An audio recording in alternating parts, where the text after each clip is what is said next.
What up, y'all? Welcome back to another episode here on Fight Talk with me, Jimmy Dukes, here on the Jimmy Dukes Gaming YouTube channel. Conversation here. We became best friends before we started recording, if y'all don't know. Here he is, Mr. Xavier Martin. What's up, brother? How are you? Good, and yourself?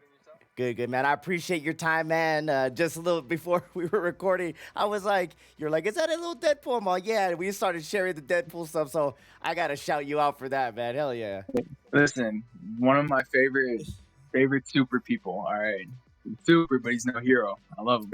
Right, hell yeah, man. Deadpool fan. But, man, thank you so much for your time. I know we got a fight coming up, man, and kind of wanted to touch base with you.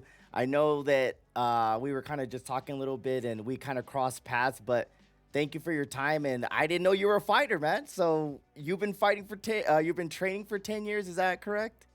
Yes, sir. Yeah, honestly, not a lot of people think I'm a fighter when they first see me, which is I think it's hilarious. But I've been training for 10 years, and it's been a long 10 years. Yeah, man. What got you into the whole combat sports scenes, like, period? I mean, 10 years of doing anything, what kind of led you to start training and just overall?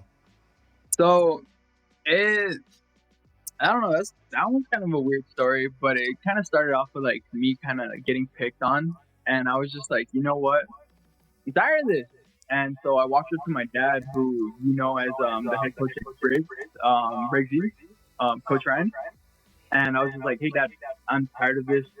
What can I do?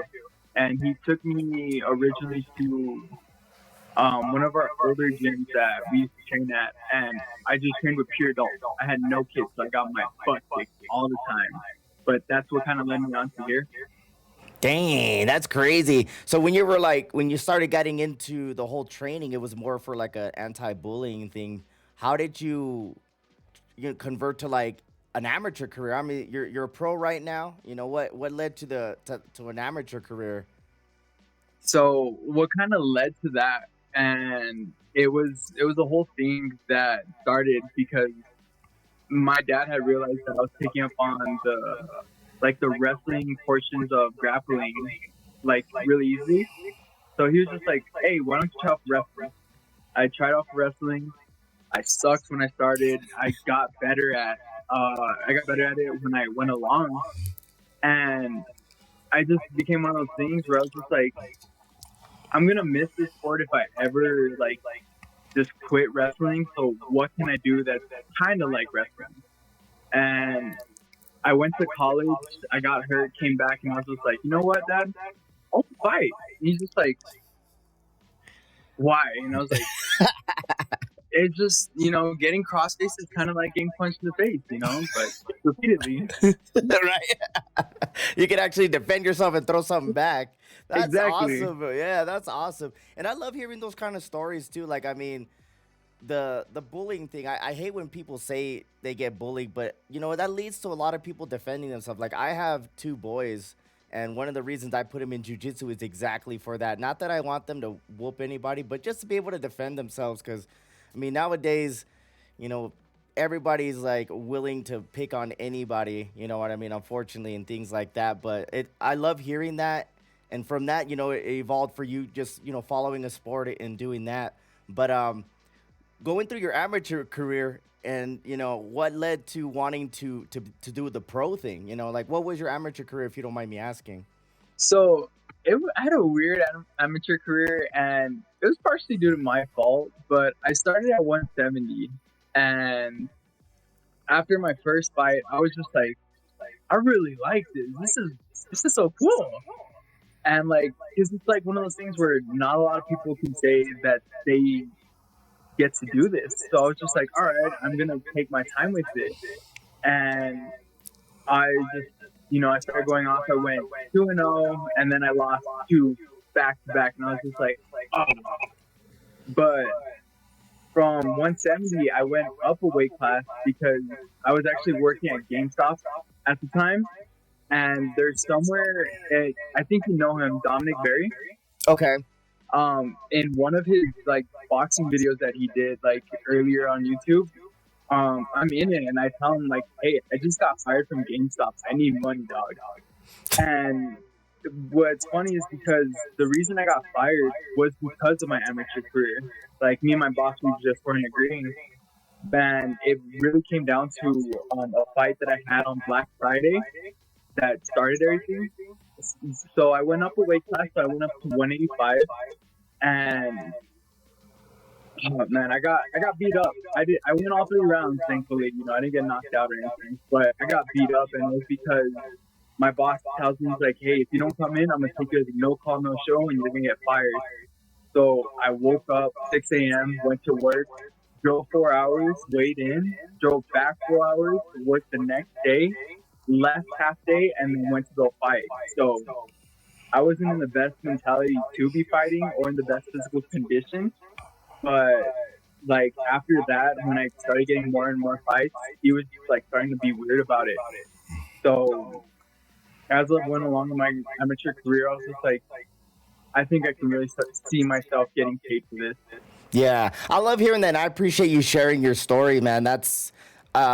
I think that it's important for people to hear that kind of stuff because y'all don't like a lot of people. The amateur career in combat sports, it's similar stories like that of people having to do what they have to do and still pursue this journey of combat sports and different, specific sports and MMA. In this, this case, it's just like, hey, I still had to pay bills. I still had to get a job. I still had to do all this. And I still did that on top of that. But then you came to that realization like, hey, if I just focus a lot more on this, I'd probably be a lot better, right? Yes, sir. Yeah, it was one of those things where it's like I enjoyed my job. I didn't like my boss, but I sacrificed my job for my career, Yeah. and I I enjoy it. I 100% don't regret it. Yeah, man. Well, that's cool, man. We got your pro career going. You won your last one up in Colorado by submission. And now we're going to get to see you down here in the Southwest. Talk about the opportunity to fight for Empire Promotions, upcoming promotion here in the Southwest, and just to getting opportunity to get in there to prove yourself once again.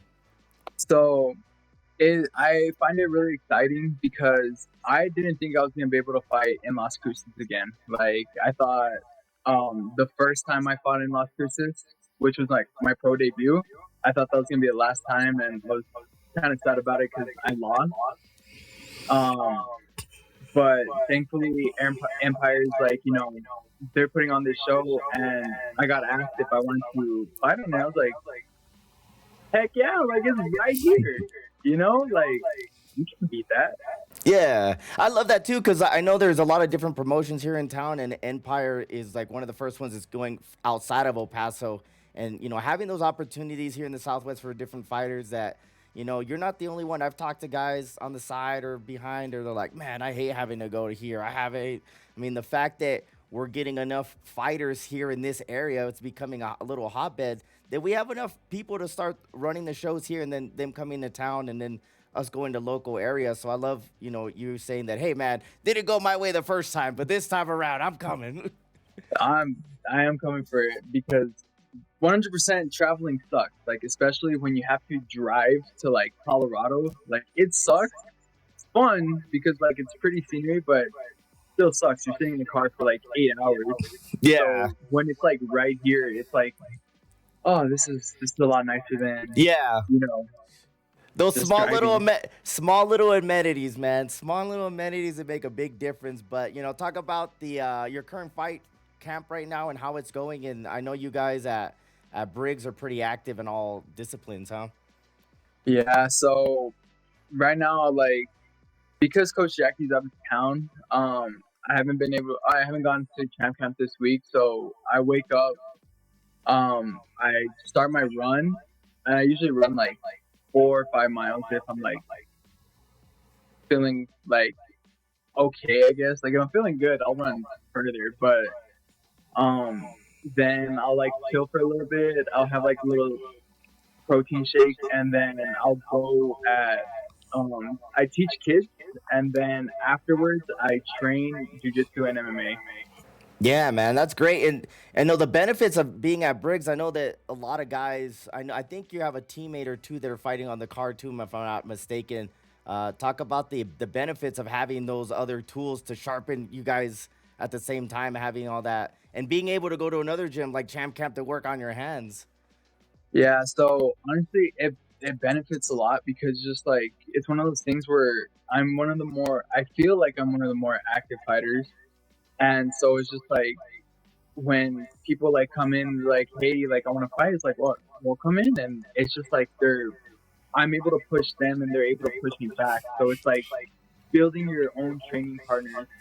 And then when I go to Champ Camp, it's like I have people like Dom, I have people like DJ, like just those like solid boxers. They just beat me up, and I'm like, Yeah. oh my god. Yeah, I mean, if you're in there taking shots from Dom and you're dealing with DJ Speed, like I can only imagine that you're only gonna get better with time, right? Oh yeah, like at least I hope, because like sometimes like I've sparred with Dom and he just kind of beat me up one time, and I was just like, Dom, that's not fair, man. Like you're big. And DJ is fast. Hell yeah, he is. But that's But cool yeah, that you have that. You know, you can have those kind of guys to lean on, and for experience and obviously for training purposes, huh? yes sir. Hell yeah, man. But yeah, coming up, Cruises the 29th. Uh, this is a pro fight, if I'm not mistaken. Yes sir. Dude, that's dope. I love that. Shout out to Empire. I know that I've talked to all three guys, Jesse, Jackie, and Charlie, man. They wanted to make a point to have pro fighters on the card and not just be so amateurs, man. How excited are you to have an opportunity of like promotion in the area that's doing pros as well? It's pretty exciting because like, and then it opens up like the opportunity of like, if I want to fight, like I don't have to travel far. Like, so it's just like one of those things where it's just like, hey, as long as you're putting on a pro show, like, I mean, I'm down to throw hands with anybody, like it don't matter, put them in. Right? I love that mentality. Like, hey, man, I'm ready for you want to throw some hands? I'm over here getting punched in the face by freaking Barry over here, DJ. Like, come on, man. Like, I'm sure I could take somebody at my weight class. Yeah, might as well pay me for it at this point in time. Hell yeah, man. So yeah, March 29th, 7 o'clock at the Pan Am. I'm excited. I'm gonna be calling the fight, so I'll be there. It'll be the first time I get to see you. Do your thing, man. Before we get out of here, did you want to, shout anybody out? Say anything you want to say? Get it off your chest before we get out of here, brother. Shout out to my coaches and training partners, like that are always there to push me and make my fat ass sweat, because we all know I need it. And just thank you guys for the opportunity. Thank you for the opportunity, taking this time and speaking with me. Yeah, man. No, for sure, man. I love doing it. I know we were kind of BSing a little bit before, man, but I do enjoy getting to know a lot of you guys and all the different disciplines. And I look forward to following your career. I'm going to be there at the weigh-ins. I'll say what's up. I'll be behind my camera doing my thing. But yeah, man, thank you so much, bro. At weigh-ins, you're probably gonna see me dead. I'm gonna be like, give me some water, please.